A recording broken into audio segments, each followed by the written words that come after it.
नमस्कार दोस्तों, स्वागत है आपका अपने ही YouTube चैनल पर।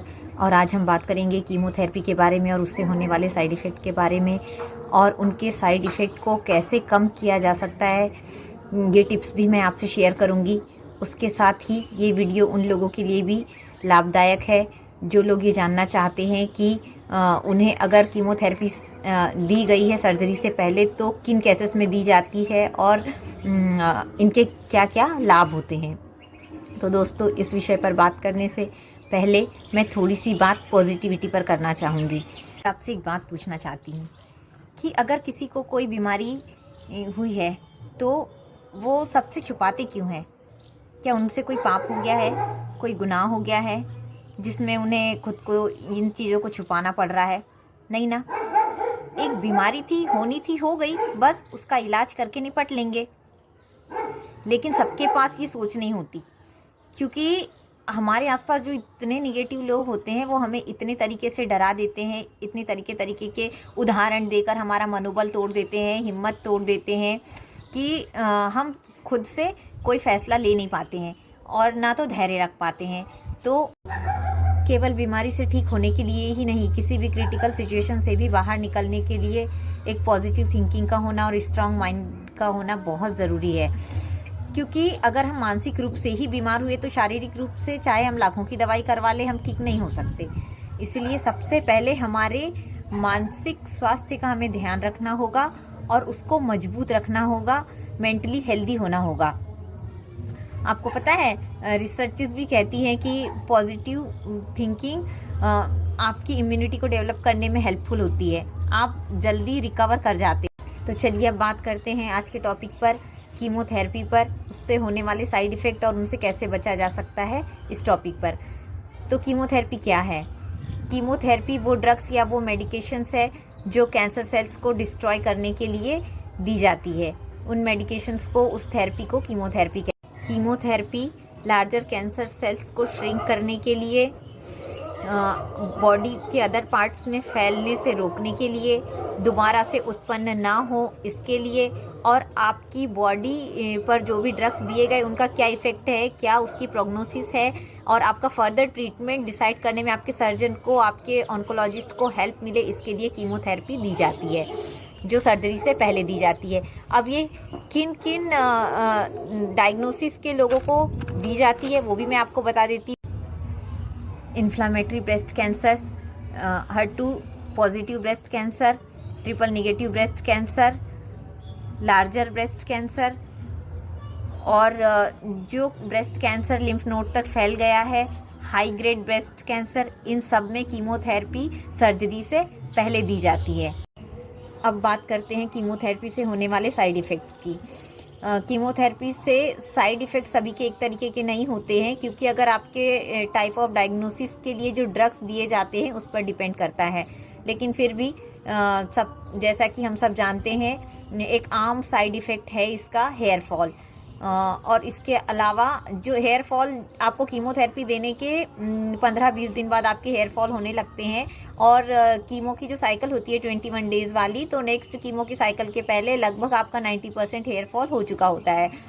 उसके अलावा है नोज़िया, वॉमिटिंग, यानी मितली जैसा लगना और उल्टी आना भी। कई लोगों को बहुत उल्टियाँ आती है जिससे डिहाइड्रेशन हो जाता है, कई लोगों को कॉन्स्टिपेशन रहता है, किसी को डायरिया हो जाता है।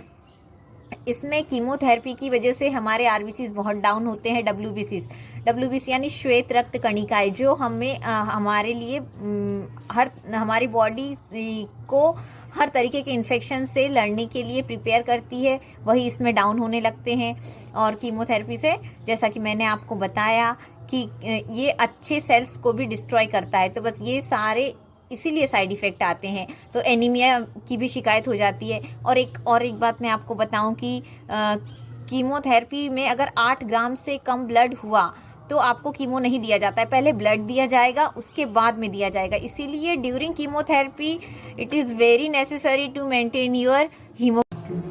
इसके अलावा कीमोथेरेपी के ड्रग्स हमारे मेमोरी और कंसंट्रेशन को भी अफेक्ट करते हैं। हम ज़्यादातर चीज़ें भूलने लगते हैं।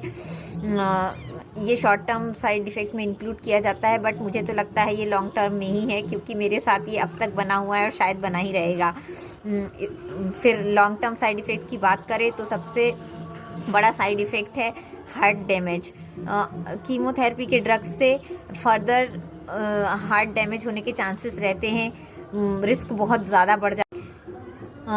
कीमोथेरेपी के सबसे सीवियर साइड इफ़ेक्ट है जो 24 घंटे में, क्या कहूँ 2 ही घंटे में शुरू हो जाते हैं। कीमो के ड्रग्स जैसे ही बॉडी में जाते हैं, अपनी कीमो कंप्लीट हो जाती है, उसके 1-2 घंटे बाद ही आपको नौजिया वॉमिटिंग होने लगता है। तो उसके लिए आप टैबलेट्स ले सकते हैं, और नहीं तो प्राइमरी थिंग्स है तो नींबू है, वो भी चबा सकते हैं, या अदरक चबा सकते हैं। ये सब करके आप इन चीज़ों से थोड़ा निजात पा सकते हैं। फिर आपकी बॉडी में जो फ्लूइड लॉस हो गया है उस कंप्लीट करने के लिए, इलेक्ट्रोलाइट बैलेंस करने के लिए आपको नारियल पानी ज़रूर लेना चाहिए।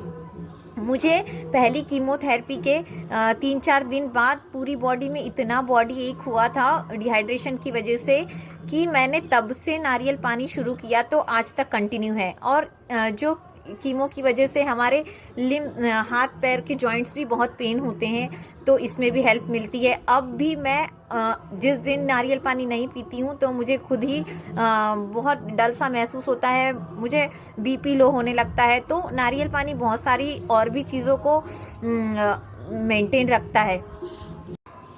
इसके अलावा बॉडी में दोबारा से कैंसर होने के पूरे चांसेस रहते हैं। और फिर जब हमारा ट्रीटमेंट चल रहा होता है तो हमें सैडनेस की फीलिंग आती है, ऐसा आइसोलेशन सा लगता है, बहुत डिप्रेशन सा लगता है पता नहीं क्या होगा क्या नहीं होगा, हम ठीक भी होंगे कि नहीं होंगे। तो ये सब इसके साइड इफ़ेक्ट हैं। लेकिन मैं आपसे कहूँ कि अगर इन सारे साइड इफ़ेक्ट्स को कम किया जाए तो हम कैसे करेंगे? तो आपको सोचना ही नहीं है सबसे पहली बात कि आपको इतनी डेंजर ड्रग्स दी जा रही है, इतनी हाई पावर की ड्रग्स दी जा रही है।